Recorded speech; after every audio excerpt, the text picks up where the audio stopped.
Oi, gente!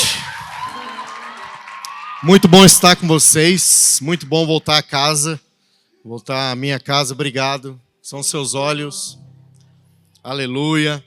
Mas é muito bom mesmo estar com vocês, estar na Conferência Origem e perceber ao longo de tantos anos o que Deus tem construído através da Conferência Origem, através do que Deus tem liberado em cada ano, né? É uma década, isso é um momento muito especial. Não sei se você sabe, 10 na Bíblia representa totalidade. E eu creio que é uma medida que Deus liberou durante todos esses anos. E eu creio que essa totalidade do que Deus vem construindo, edificando nos corações dos adolescentes dessa casa e até dos jovens que já não são mais adolescentes. Eu creio que nós estamos entrando num lugar de totalidade. Deus tem coisas maiores para fazer daqui para frente. Você está pronto para receber de Deus? Amém? Amém? Você quer receber tudo de Deus? Tudo de Deus? Tem alguns que não querem. Pergunta para a pessoa que está ao seu lado, se você não quiser a tua parte, melhor fala assim, fala para ela, se você não quiser a tua parte, eu quero para mim. Fala para ela. Eu quero a sua. Eu quero a minha parte, eu sou tão fominha que eu quero a sua também. Glória a Deus. Mas nós estamos muito felizes com isso, brincando um pouquinho com isso. Mas antes de eu falar, eu queria apresentar aqui para alguns que não conhecem a minha família. Trouxe ali algumas fotos, se a gente puder colocar rapidamente ali, para não tomar muito tempo. Que está a minha casa, né? A minha família, minha igreja. Ali um rapaz de óculos lindo, que sou eu, como vocês estão a perceber. A minha esposa linda, maravilhosa, que esteve há pouco aqui a compartilhar com vocês, que está sentada ali. O Mateus e o Natan, né, que ficaram lá em Portugal com as tarefas deles que precisam ser feitas, cooperam conosco na igreja. Graças a Deus o Senhor os tem usado bastante lá. Pode passar, por favor, ali a outra. Essa é a igreja da qual o Senhor esse ano nos deu a oportunidade de entrar, um novo espaço, né? O pastor Luciano fala algo que eu creio também. Igreja não é o prédio, são as pessoas. Mas a gente gosta de mostrar também o que Deus tem dado. Aleluia. Né? Tem mais uma foto ali, puder passar. A gente teve a alegria de receber o F-Hop lá, questão de 2 semanas atrás. Então foi um tempo muito especial. A gente queria mostrar isso que o Senhor tem feito lá. Obviamente que há muito ainda a ser compartilhado. Mais um pouquinho da nossa história. Glória a Deus. Glória a Jesus. Queridos, eu quero pedir para você fechar os seus olhos, por favor. Quero que você sobe um pouquinho aí, flui aí um pouquinho no teclado. Feche seus olhos. Eu percebo no meu espírito mesmo um ambiente de glória, um ambiente de liberação da parte de Deus. E a gente não pode se distrair. Brevemente eu queria que você pudesse fechar os seus olhos. Ao pedir para você fechar os seus olhos, basicamente eu estou a pedir para você não se distrair agora. Realmente, o que você quer de Deus que você não tem? O que você precisa que Deus faça que Ele ainda não fez? Que sonhos você quer alcançá-los, que talvez ainda Deus não te mostrou? Feche seus olhos por um instante. Esqueça da pessoa que está ao seu lado. Deixa o Espírito Santo, a presença do Espírito Santo encher teu coração. Nós te adoramos, Jesus. Nós te adoramos, Jesus. Senhor, tenha o nosso coração antes de dar qualquer coisa.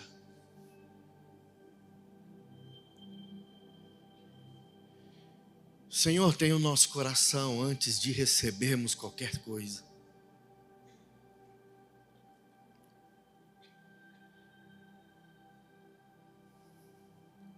Senhor, capture o nosso coração antes que qualquer coisa roube.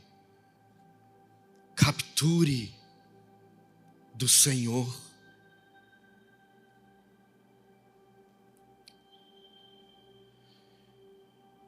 Tem o nosso coração. Tem o nosso coração para Ti. Tem o nosso coração para Ti. Tem o nosso coração para Ti. E se alguém tem roubado o nosso coração, ou qualquer coisa tem roubado o nosso coração do Senhor, abre os nossos olhos para ver que o Senhor não pode ser trocado por coisa alguma deste mundo, porque é passageiro.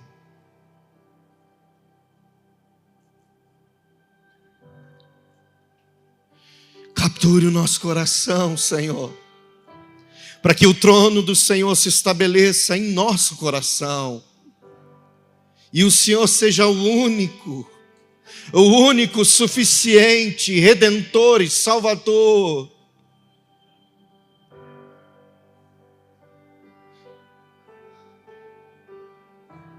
Tenha o nosso coração, Jesus. Pai, que esse ambiente seja tomado por uma clareza e um desejo ardente de entregar-se por inteiro.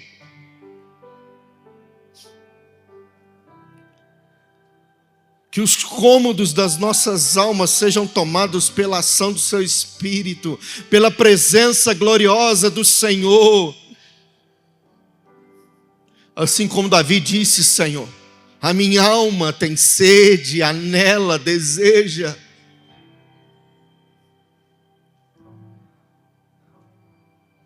Faz em nós hoje, Jesus. Faz em nós hoje, para podermos ser usados por Ti. Para podermos ser usados por Ti nesse tempo, nessa hora. No nome de Cristo Jesus. Nome de Cristo Jesus. Aleluia. Queridos, eu não nasci numa família cristã, evangélica. Pelo contrário, eu nasci numa família muito turbulenta. E esse não é um testemunho bom, mas eu não vou testemunhar a respeito de tudo isso. E o que me foi transmitido por essa família também não foi bom, foi devastador para o meu coração. E na minha adolescência, os desvios que me foi legado pela minha família governaram os meus impulsos, os meus anseios, as minhas necessidades emocionais, fisiológicas. Então eu estava sendo conduzido por um legado, uma transferência cultural, familiar, que me parecia ser normal, que me parecia ser liberado, poderia viver do jeito que eu queria. E eu entendo que quando nós conhecemos a Jesus e quando nós entregamos as nossas vidas a Jesus, nós rapidamente vamos nos deparar com os pecados das nossas almas. Rapidamente nós vamos nos deparar com os desvios dos nossos corações. Rapidamente nós vamos nos deparar com os pensamentos que nos rondam.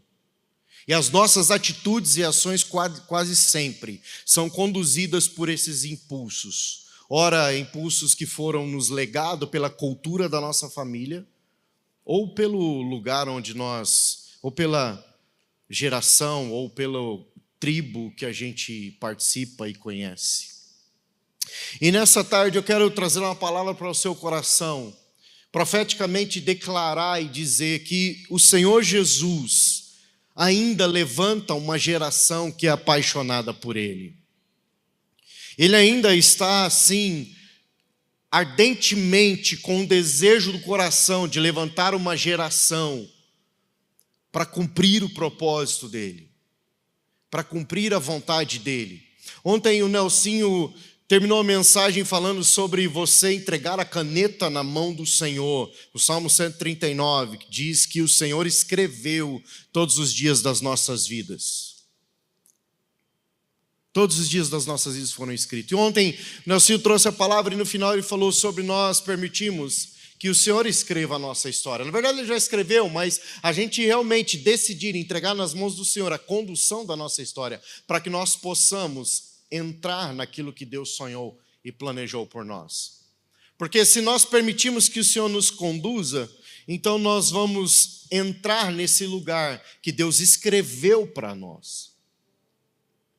Isso efetivamente é uma escolha, é uma decisão que eu e você precisamos fazer. Então, em 1995, já há algum bom tempo, alguns de vocês não haviam nascido ainda, foi quando eu conheci Jesus.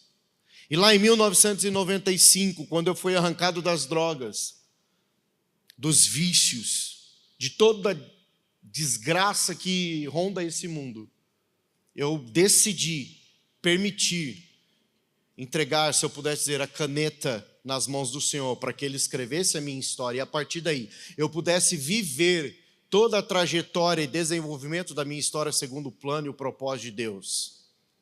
E nessa noite eu quero tratar com vocês a respeito disso. Por isso, eu quero convidar você a abrir comigo no Evangelho de Marcos, e nós vamos fazer uma leitura um pouco extensa aqui.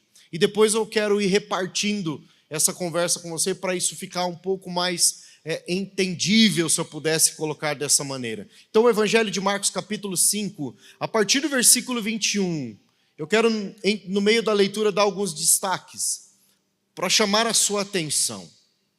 Então, vamos lá. Evangelho de Marcos 5, 21 diz assim: cutuca o irmão que está do seu lado, fala para ele: acorda, abençoado.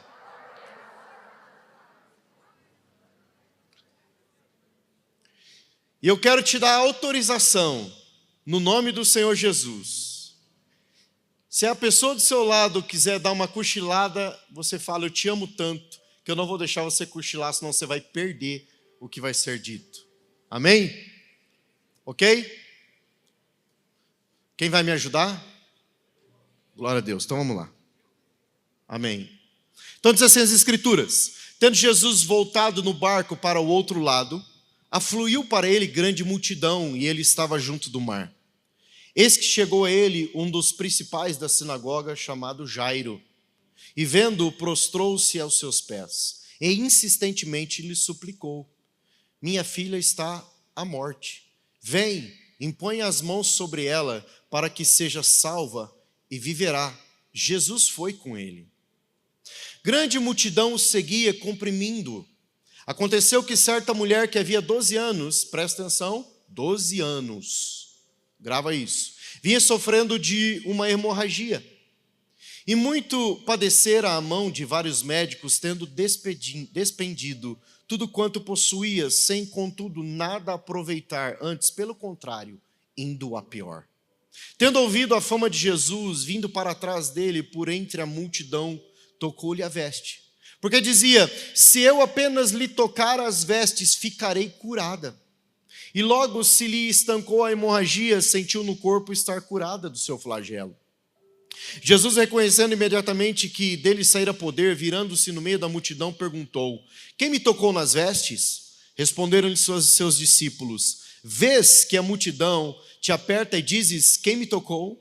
Ele, porém, olhava ao redor para ver quem fizera isto. Então a mulher, atemorizada e tremendo, conscia de que nela se operara, veio, prostrou-se dele e declarou toda a verdade. E ele lhe disse: filha, a tua fé te salvou. Vai-te em paz e fique livre do teu mal.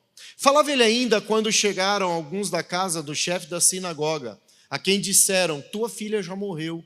Por que ainda incomoda o mestre? Mas Jesus, sem acudir a tais palavras, disse ao chefe da sinagoga: não temas, crê somente. Contudo, não permitiu que alguém o acompanhasse, senão Pedro e os irmãos Tiago e João. Chegando à casa do chefe da sinagoga, viu Jesus o alvoroço, os que choravam e os que pranteavam muito. Ao entrar, lhe disse: por que estáis em alvoroço e chorais? A criança não está morta, mas dorme. E riram-se dele. Tendo ele, porém, mandado sair a todos, tomou o pai e a mãe da criança e os que vieram com ele, e entrou onde ela estava. Tomando-a pela mão, disse: Talita, cumi, que quer dizer: menina, eu te mando, levanta-te. Imediatamente a menina se levantou e pôs-se a andar, pois tinha 12 anos. Lembra dos 12 anos lá atrás? 12 anos agora aqui também. Então ficaram todos sob maneira admirados, mas Jesus ordenou-lhes expressamente que ninguém o soubesse e mandou que dessem de comer a menina. Glória a Deus. Queridos, nós temos aqui duas histórias muito interessantes, e ambas histórias nós percebemos uma interação direta da parte de Jesus. Nós percebemos um movimento direto da parte de Jesus. Nós temos duas histórias onde haviam dois clamores específicos, a respeito de uma intervenção da parte de Deus. E o que eu quero trazer para você aqui tem a ver com, como eu disse, um conceito profético que está por detrás desse texto e que nos revela alguma coisa que talvez você, na sua leitura, nunca havia percebido deste modo, como eu vou trazer aqui para você. Há algumas figuras proféticas nesse texto. Uma das figuras proféticas tem a ver com o número 12. E eu gosto muito dos números na Bíblia. E você vai perceber que por muitos momentos nas Escrituras, quando você vai se deparando com alguns números, eles se repetem. E há uma razão por que eles se repetem. Eles não estão ali por acaso. O número 12 na Bíblia, ele é uma referência a um governo. 12 apóstolos, 12 tribos, ele sempre vai trazer uma referência a governo. Governo de quem? Governo de uma autoridade. Um governo de alguém que tem autoridade, carrega autoridade. Então, quando nós olhamos para esses números 12 aqui, nesses dois contextos, nós podemos perceber que era um momento de governo, de autoridade, de manifestação de autoridade, ou da manifestação de alguém que tinha autoridade para liberar algo. Aquela mulher estava há 12 anos sofrendo, aquela mulher estava aguardando por 12 anos por uma cura, e aquela menina tinha 12 anos, ela não estava sofrendo de nada, porque a palavra do Senhor diz que não havia enfermidade nela, e ela com 12 anos de idade estava esperando a manifestação de uma autoridade, assim como aquela mulher de fluxo de sangue estava esperando a manifestação de uma autoridade sobre a casa dela, ou sobre a vida dela. Então, quando nós olhamos para essa figura, para você perceber, biblicamente, o número 12 na Bíblia representa a autoridade. Quando Jesus junta os 12 discípulos, eles se tornaram as vozes da autoridade, as vozes do Evangelho, as vozes da igreja naquele tempo, as vozes do governo do céu na terra, ou da proclamação do céu na terra, através da pregação do Evangelho, do avanço do reino, os 12 apóstolos. E você vai ver que na palavra do Senhor existem as 12 tribos de Israel, e cada tribo possuía uma expressão funcional dentro da vontade de Deus. Elas eram estabelecidas nos seus determinados lugares, nas suas determinadas regiões, e Deus levantava de dentro daquelas tribos seus papéis, as suas funções, as suas tarefas, e cada uma daquelas tribos tinha uma expressão de governo segundo a vontade de Deus. E nós temos a pessoa do Senhor Jesus, que representa o senhorio, o máximo do governo, a máxima autoridade. Mas nós temos também aqui uma expressão muito interessante. Nós temos aqui a figura dos discípulos, aqueles que caminhavam junto com Jesus, para que a obra do ministério fosse realizada. Nós tínhamos ali aqueles que amavam a mensagem de Jesus e aqueles que trabalhavam junto com Jesus, ou aqueles que caminhavam junto com Jesus, ou aqueles que carregavam a mensagem de Jesus, para que também se manifestasse o evangelho do reino. Eles estavam juntos. Os discípulos de Jesus estão aonde Jesus está, trabalhando em favor do reino. E por último, nós temos uma figura muito interessante aqui nas Escrituras, que está lá no versículo de número 41, que diz, tomando pela mão. Todas as vezes que você olha para as Escrituras e você se depara com a palavra mão, você tem que olhar isso como serviço. Tudo que nós vamos fazer, nós sempre fazemos com as nossas mãos. Serviço representa mão, fazer alguma coisa, trabalho, tarefa. Você não consegue pegar um copo se você não estender a mão. Você não consegue servir uma água se você não estender a mão. Você não consegue passar uma roupa sem segurar no ferro. Você não consegue fazer nada sem a mão. Mão sempre vai representar serviço. Quando nós olhamos para essas figuras, uma outra figura muito importante que eu quero trazer para você entender, eu quero construir um pouquinho essa introdução, trazer esse background desse contexto aqui. Quando nós olhamos também para aquela mulher mais velha, e nós olhamos para esta jovem, nós estamos falando de duas igrejas. Esse texto é profético. Uma igreja que estava padecendo, uma igreja que deu tudo que tinha, uma igreja que entregou todos os seus recursos e que precisava ser curada pelo Mestre. E a segunda igreja, que é a figura da menina mais nova, ela não havia dado nada ainda. A palavra do Senhor diz que ela estava adormecida. Ela ainda não estava a fazer nada, ela não havia entregado nada ainda, ela ainda não havia sido levantada para fazer uma tarefa ou cumprir uma tarefa. E quando nós olhamos para essa senhora mais velha no papel de uma figura da igreja, nós temos uma igreja que é antes de todos nós, amém? Amém?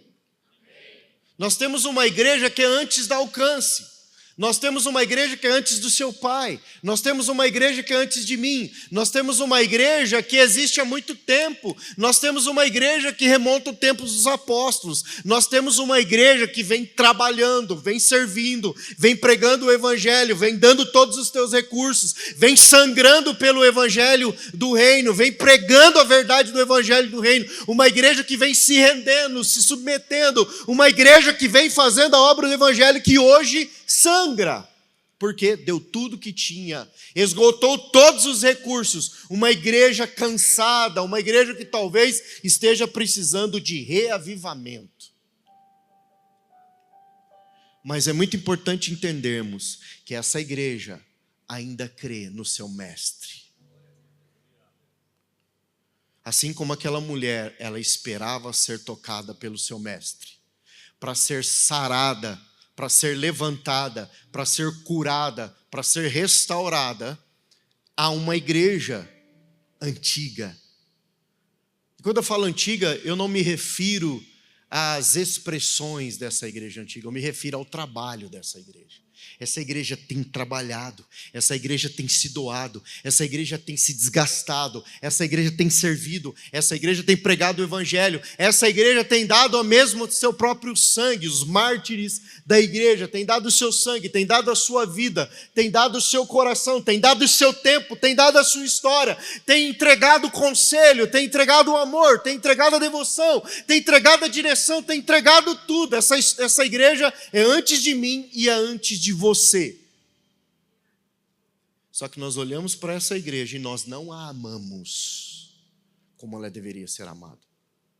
Mas a gente precisa lembrar que essa igreja antiga que vem antes de nós, que fez com que o evangelho chegou até você. E essa igreja precisa ser amada, respeitada, honrada, celebrada, e a gente precisa muito bater continência para essa igreja. Porque eu só recebi o evangelho porque havia uma igreja antes de mim. Eu só fui alcançado pelo evangelho porque alguém chegou antes. Eu só fui liberto dos meus pecados porque alguém pregou a verdade que era antes de mim. Então eu preciso celebrar e amar essa igreja. E o que Jesus está a fazer aqui? Ele está a percorrer pela igreja, ele está a trabalhar na igreja, ele está a manifestar do seu favor, e ele está a realizar restauração dentro da sua igreja. E por que ele começa pela velha? Por que ele começa pela antiga? Porque a antiga tem legado, porque a antiga tem autoridade, porque a antiga tem a verdade, porque a antiga tem a história, porque a antiga tem a mensagem, porque ela ainda, ela ainda guarda as verdades, ela ainda guarda os valores, ela ainda guarda os princípios. Eu estou a falar aqui, queridos, de uma igreja que não vai se dobrar à cultura da atualidade. Eu estou a falar de uma igreja que não vai se dobrar à cultura de Romanos 12:2, por exemplo. a conformidade com esse mundo perdido, caído, imoral, imundo, sujo, qualquer outra palavra que você possa dar para esse mundo na atualidade. Essa igreja de Cristo, ela pode até parecer estar cansada, ela pode até parecer estar sangrando, ela pode até parecer não ter mais força, mas ela tem um Senhor. E esse Senhor levanta ela a hora que Ele quiser. E Ele pode simplesmente passar o rodo em todos nós. E a gente não vai servir para Ele, se a gente desonrar essa igreja. Tem muita gente desonrando a igreja antiga. Tem muita gente não querendo escutar os líderes. Tem muita gente não querendo escutar os pastores. Tem muita igreja não querendo escutar os pais. Tem muita igreja não querendo escutar. Tem muito, não querendo ouvir a voz dos sábios. E nós precisamos entender que Jesus não vai começar na menina. Jesus já começou a trabalhar naquela igreja madura. Jesus está a trabalhar na igreja madura, não na igreja imatura, que ainda não tem a força, não tem a estrutura, não tem a capacidade, não tem nem sequer a maturidade para suportar os desafios da atualidade e da mensagem da atualidade. Por que eu estou dizendo isso?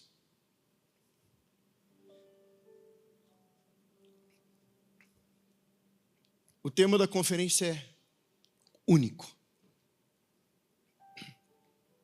A mensagem do Evangelho, ela é transmitida de geração para outra geração. Só que às vezes parece que a atual geração, elas sabem mais do que a antiga geração. Parece que a atual geração, elas querem reventar uma roda que já existe. Elas querem edificar uma plataforma que já está edificada. Ela quer colocar fundamento onde já está fundamentado.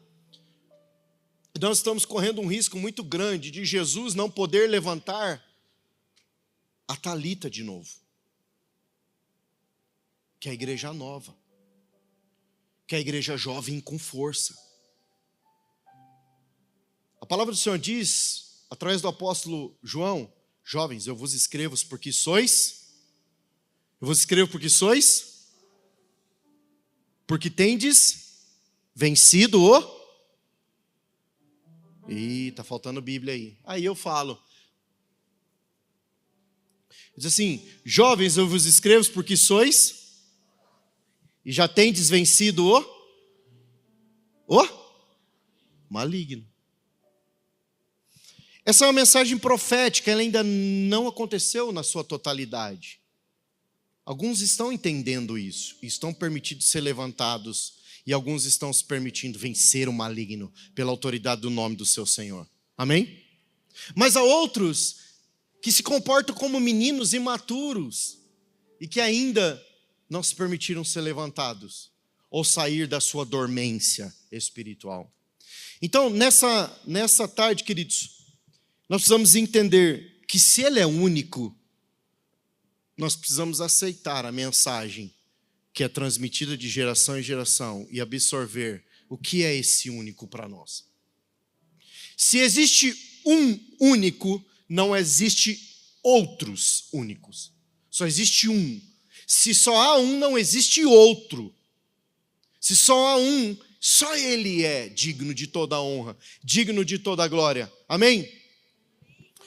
Ontem pela manhã eu fui tomar um café com os queridos amigos numa panificadora que nós estávamos com saudades dela, porque tem lá um bolo que eu sou apaixonado, ela é minha esposa também. Foi ontem, né, o café, né?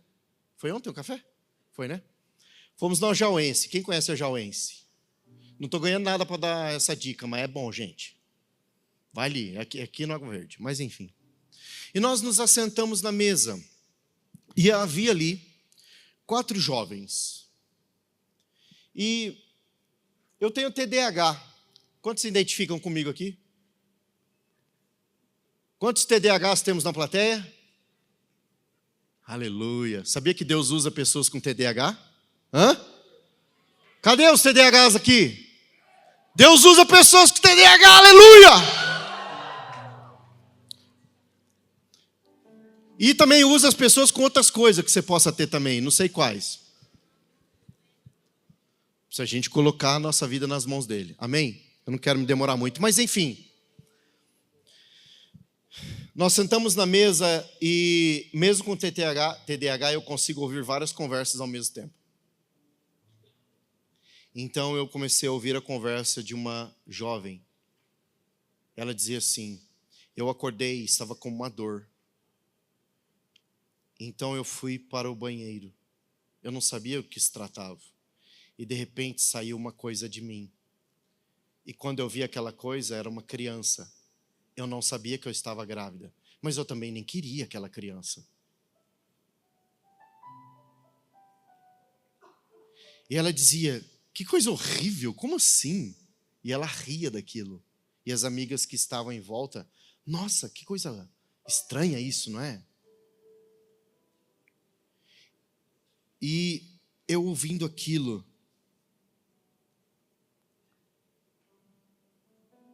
aquilo me chocou. Porque tem algumas coisas que ainda me chocam. Não sei se você não se choca com algumas coisas desse mundo. Deixa eu lhe dizer algo. Se você não se choca com algumas coisas desse mundo, se algumas coisas desse mundo não está a te chocar, alguma coisa está errada com o seu coração. Alguma coisa está errada com o filtro da sua fé. Alguma coisa está errada com o seu cristianismo. Se não te choca algumas barbaridades dessas, algumas coisas dessas, então alguma coisa está errada em você. E você precisa se arrepender e se quebrantar. Porque o evangelho do reino nos ensina a ter filtros de moralidade, que essas coisas nos chocam. Aquela pessoa ria, era uma jovem, ela ria daquela situação. Achei aquilo terrível. Terrível. Se ele é único, ele é permanentemente único. Ele não é só quando eu quero. Ele não é só quando eu estou bem. Ele não é só quando eu estou mal. Porque a gente tem a tendência de ele ser único só quando tudo está bem. E quando está mal, não é. Salmo 145,4 diz que uma geração louvará a outra geração as tuas obras e anunciará os teus poderosos feitos. Uma geração é responsável por anunciar uma outra geração. Quando Jesus se move e passa por aquela senhora que representa a igreja mais madura, que doou tudo, Jesus está nos revelando algo. Eu não vou levantar a nova sem antes passar pela madura. Ou seja, o que o Senhor está falando assim, a madura libera algo sobre a nova, a madura libera algo sobre a que vem, a madura libera algo sobre aquela que será levantada. É assim que eu determinei e estabeleci. A palavra do Senhor diz que ninguém toma para si essa honra, senão quando é dada por Deus. Então você pode até ter chamado ministerial. Se você não está submetido à autoridade da igreja local ou da liderança local, você não vai viver com expressão e capacidade aquilo que Deus te chamou para fazer. Porque você ainda precisa dos discípulos impondo a mão sobre você e te liberando para funcionar debaixo da graça de Deus. Isso é tarefa dos discípulos. E é muito importante, porque se nós queremos um só mediador entre Deus e os homens, como está escrito em 1 Timóteo capítulo 3, versículo 5, nós precisamos estar submetidos à mensagem daqueles que carregam a evidência de servir a um Senhor que realiza grandes coisas e que comunica verdades para os corações. Deus quer levantar uma geração. No entanto, isso só será possível, querido, se houver um entendimento de que isto se dará através de quem chegou antes. Eu quero que o Senhor levante uma geração. Eu ainda sonho ser parte de uma geração que fará parte do derramar de Deus nessa terra. Agora, eu quero te chamar a atenção a algo aqui. Então nós já entendemos algumas figuras, nós já entendemos que a igreja, há duas igrejas, a primeira igreja é aquela senhora, o Senhor passa e cura ela, porque aquela igreja ela tem fé, ela crê no seu Senhor, ela sabe que aquele Senhor pode restaurá-la, ela sabe que aquele Senhor pode curá-la, ela sabe, porque ela carrega marcas da ação e do poder de Deus. Mas tem uma coisa que a nova geração ou a nova igreja não sabe, e que muitas vezes, por não entender e não perceber isto, ela se encontra nesse estado. Eu quero convidar você a voltar para as Escrituras comigo. Versículo 39, diz assim: ao entrar lhes disse, por que estáis em alvoroço e chorais? A criança não está morta, mas dorme. Riam-se dele, tendo ele, porém, mandado sair a todos, tomou o pai e a mãe da criança e os que vieram com ele, e entrou onde ela estava. Veja, a palavra dorme, ali no original grego, é uma palavra kateudo, e ela significa ser indiferente à própria salvação. A palavra dorme, ela não morre. Ele está dizendo, essa criança, né, ela dorme, ela não morreu, ela dorme. E a palavra dorme aplicada é isso, é indiferente à própria salvação. Muitas vezes nós, quando adolescentes, até mesmo jovens, e eu poderia esticar um pouquinho mais, às vezes alguns adultos, se comportam de maneira indiferente com a salvação, com o que a salvação pode produzir em nós. E o adormecer dessa geração, ou dessas pessoas, é na sua grande maioria fruto de algumas escolhas, de algumas decisões. Ou seja, é uma luta entre o adormecer pelo pecado e o acordar para uma nova vida. Então, às vezes nós estamos tão adormecidos, envolvidos com as nossas crenças, desejos e carnalidades, que nós não nos damos conta do que a salvação representa e do que ela produz em nós. E muitas vezes nós nos comportamos como alguém adormecido em relação ao Evangelho.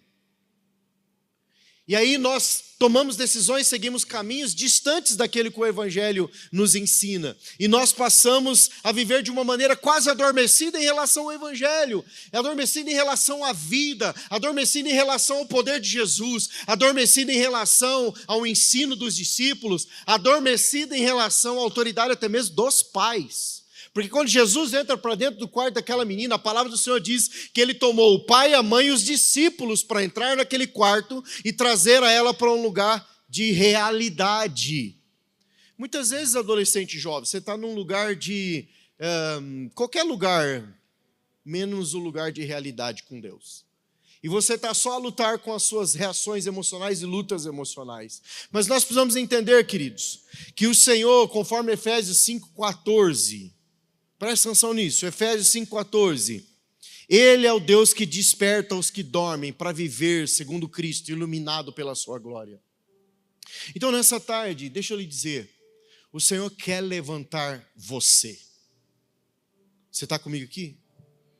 O Senhor quer te levantar, mas Ele não vai te levantar para você cair. Ele quer te levantar para que você reflita a glória dEle. O Senhor quer te levantar. O Senhor quer colocar você num lugar de expressão. O Senhor quer colocar você num lugar de visibilidade. O Senhor quer que você seja o porta-voz do Evangelho. O Senhor quer que você seja um instrumento na mão dEle. O Senhor quer que você carregue uma mensagem. Ele quer que você seja usado e se torne uma influência aonde você está. Porém, Ele não vai fazê-lo se você não entender os processos e se você não submeter aos modos e se você, ou talvez desejar esse lugar só porque você quer aparecer. Ele não vai fazer. Porque a grande verdade é que Ele não vai te dar alguma coisa que possa roubar o seu coração dEle. Nós precisamos dar o nosso coração para o Senhor por inteiro. Sabe uma coisa que eu aprendi?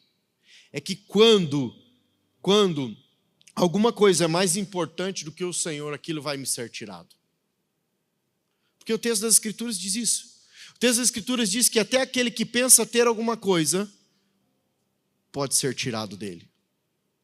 Porque se eu penso ter alguma coisa que é mais importante do que o único, Ele não vai concorrer com nada disso, mas Ele vai tirar de nós aquilo que pode ser uma concorrência.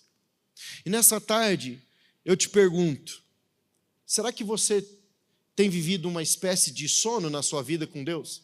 Será que nessa tarde o Senhor precisa hoje te tomar pela mão para que você seja trazido para esse lugar de realidade, para que então o seu serviço, o seu trabalho para o reino possa efetivamente alcançar o propósito e o objetivo dele? Eu creio, queridos, de todo o meu coração, que Deus ele faz uso dessas figuras. No Antigo Testamento, por exemplo, nós temos Eli e Samuel. Samuel foi levado para o templo para ser cuidado pelo Eli enquanto era um bebê. E nós vemos esse Samuel, depois de jovem, sendo levantado agora para assumir o lugar de Eli. Porque a palavra do Senhor diz em 1 Samuel capítulo 3, que ele ministrava ao Senhor debaixo da direção de Eli. Muitas vezes nós queremos funcionar no centro da vontade de Deus ou funcionar numa tarefa que Deus colocou e quer manifestar a nosso respeito, mas muitas vezes nós queremos fazer isso do nosso jeito e não vai dar certo, porque a gente precisa da autoridade, ou nós precisamos da igreja madura nos ajudando, nos conduzindo. Mas nós vemos um menino que é levantado por um homem mais maduro, e depois nós vemos Samuel levantando um outro menino, porque agora Samuel era maduro. Então você vê uma ação de geração em geração. Você vê Eli levantando Samuel, você vê Samuel levantando Davi, e você vai percebendo isso. E já no Novo Testamento não é diferente. Você vê Timóteo, quando o apóstolo Paulo encontra Timóteo em Atos dos Apóstolos, lá no capítulo de número 19, se não me engano, ele encontra Timóteo na cidade de Listra, ele toma conhecimento de Timóteo, então Paulo toma conhecimento de Timóteo, então ele levanta Timóteo. Então nessa tarde, queridos, a pergunta que eu tenho a fazer para o seu coração: você precisa estar disposto a estender a mão para Jesus, deixar Ele te tirar desse lugar e trazer para um lugar de realização, de realidade, de expressão. Isso só é possível quando Ele é o único. Quando Ele é o único. Sabe, o Senhor quer levantar uma geração. Ele quer levantar uma geração. E deixa eu dizer uma coisa para você. O pré-adolescente, você que tem 10, 9, 7, 11, deixa eu dizer uma coisa para você, presta atenção. É agora que Jesus quer te levantar. É agora. É agora que Jesus quer te levantar. Não é depois. É agora. Porque é agora que a nova geração precisa ser levantada. E se Ele puder levantar você agora como portador da mensagem do Evangelho, e você entender que o seu pai tem autoridade, que líderes têm autoridade sobre a tua vida para te ajudar, te conduzir, te orientar, te destinar, você vai funcionar com autoridade, você vai conseguir ministrar. Ora, Jesus com 12 anos de idade estava lá no templo, discutindo com os mestres da lei, a respeito da lei, com 12 anos de idade. Por quê? Porque a unção do Senhor, a graça do Senhor estava sobre ele. E muitos de nós, aí usando até a mensagem, até a brincadeira um pouquinho aqui, que foi feita, né? Mas muitos de nós estamos tão apegados às coisas desse mundo, com as diversões desse mundo. Não estou reclamando sobre divertir, que até eu também gosto de me divertir com alguma coisa. Mas eu estou falando que o nosso coração está tão preso nas coisas desse mundo que a gente nem consegue vislumbrar coisas maiores e melhores que Deus tem separado para nós. Ou é porque a gente gosta de alguém, ou é porque a gente quer beijar a primeira vez, ou é porque a gente quer ter a primeira intimidade, ou é porque a gente quer jogar o próximo videogame, ou é porque a gente quer o próximo tênis. Sei lá o que você quer que passe na sua cabeça. Parece que as nossas ambições sempre estão voltadas. Eu me coloco nesse mesmo pacote. As nossas ambições sempre estão voltadas por aquilo que é só natural e carnal. As nossas ambições quase nunca são voltadas para aquilo que é espiritual e que faz um estrago no mundo espiritual, que bota Satanás, né, no lugar que ele tem posto, e a gente começa a ver coisas tremendas. Sabe o que acontece, querido? Nós queremos avivamento. Quantos querem? Mas a gente não quer construir altar. A gente quer avivamento, mas a gente não quer construir altar. A gente não quer construir altar, porque construir altar dá trabalho. Para construir altar tem que ter fundamento. Para construir altar tem que estar disposto a se jogar na churrasqueira de Deus. Para construir altar tem que estar disposto a abrir mão dos pecados. Para construir altar tem que estar disposto a permitir que Deus alcance as nossas mãos e nos tire da dormência. Da dormência. E nessa noite eu não quero lhe convencer de algo que você já não saiba. Eu só quero fazer você lembrar disso que você já sabe. E ao fazer você lembrar disso que você já sabe, hoje você decida sair do adormecimento. Decida dizer sim para Ele de novo. Amém?